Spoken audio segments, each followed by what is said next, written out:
할렐루야. 아멘. 지난 한 주간 이 휴가 기간이 돼서 잘 쉬었습니다. 아멘. 오늘부터 또 계속 마태복음 강의를 이어갑니다. 오늘은 82번째 강의입니다. 오늘 말씀은 마태복음 8장 21절로 22절 말씀을 통해서 너는 나를 쫓으라, 이런 제목으로 함께 말씀의 은혜를 다루려고 합니다. 한 서기관이 예수님께 어디로 가시는지 저는 쫓겠습니다, 이렇게 말합니다.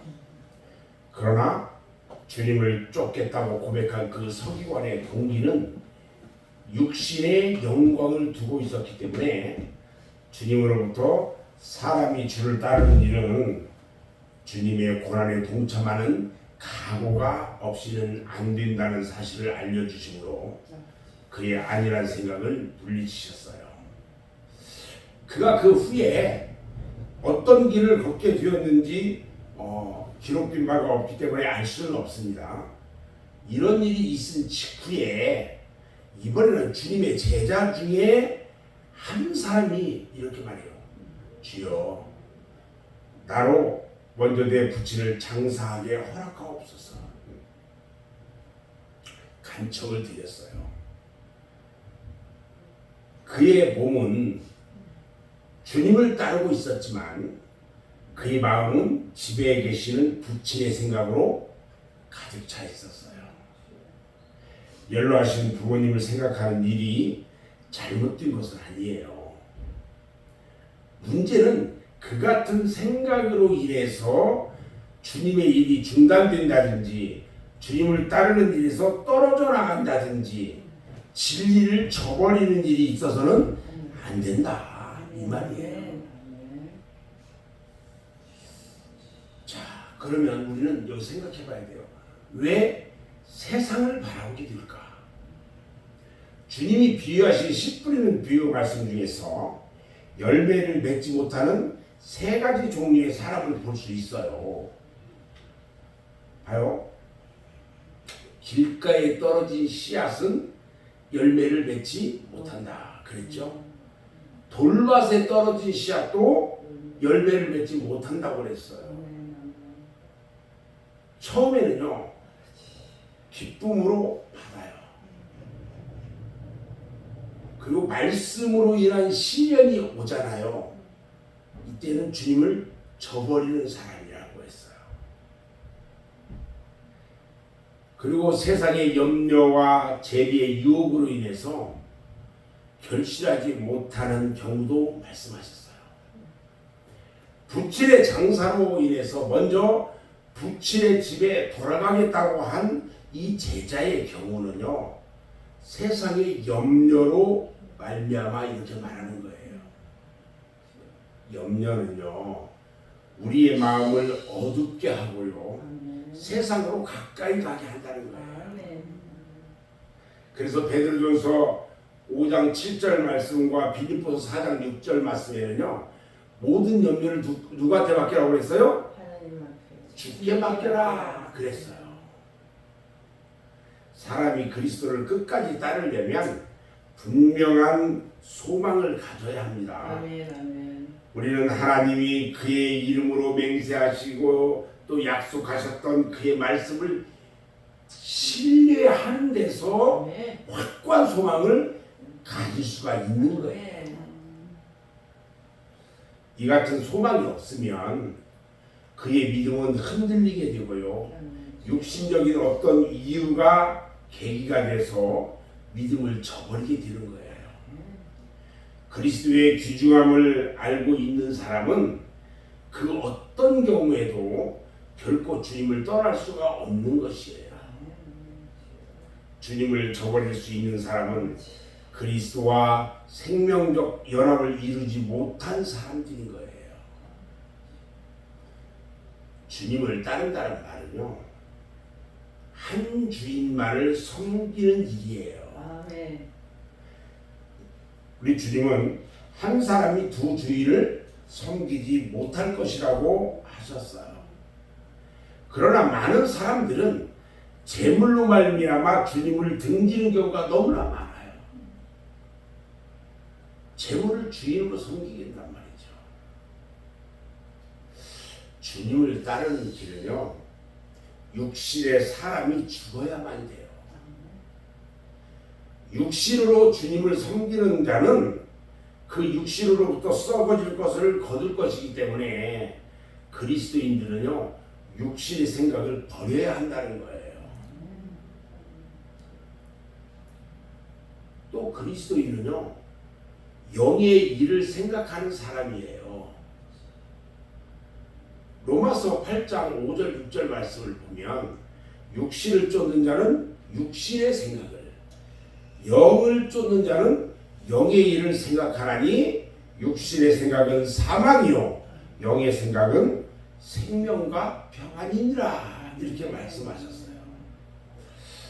주님을 생각하는 생활은요, 주님을 위한 삶을 사는 것을 말하고 있어요.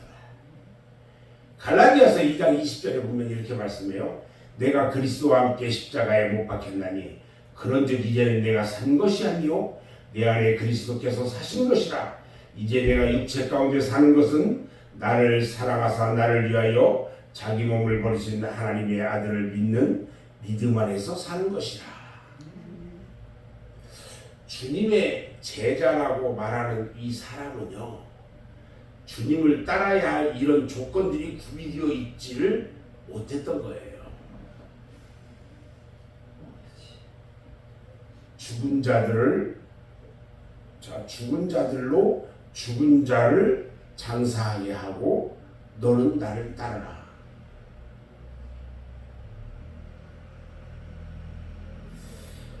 죽은 자로 저희 죽은 자를 장사하게 하라. 이 주님의 말씀은요, 결코 그리스도인들이 부모님을 공격하는 일에 등한히 하라 하신 말씀이 아니에요.